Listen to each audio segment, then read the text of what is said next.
জাতীয় চক্রান্ত তো প্রকাশ্যেই শুনেছি, তাদের আন্দোলনের ফসল হচ্ছে 111। তো সুতরাং আজকে যারা আন্দোলনের সহযাত্রী ছিলেন এবং তাদের মধ্যে যারা অন্তর্বর্তীকালীন সরকারের সাথে সংশ্লিষ্ট ছিলেন, সংশ্লিষ্ট আছেন, তাদের মুখ থেকে যখন একটা শঙ্কার কথা বলা হয়, তো সেই শঙ্কাটা বিএনপিকে উদ্দেশ্য করে, তো সেটার তো কারণ কি?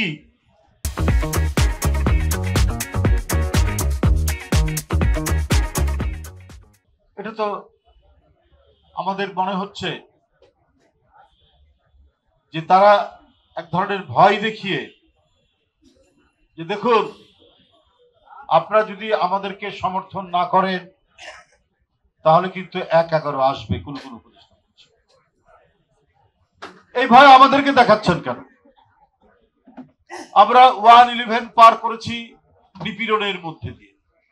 আমরা 15 বছর শেখ হাসিনার বিরুদ্ধে নিরন্তর সংগ্রামের মধ্যে আমাদের নেতাকর্মী কেউ অদৃশ্য হয়েছেন, গুম হয়েছেন, ক্রস ফায়ারের শিকার হয়েছেন, শত শত মামলা নিয়ে কারাগারের মধ্যে অবস্থান করেছেন।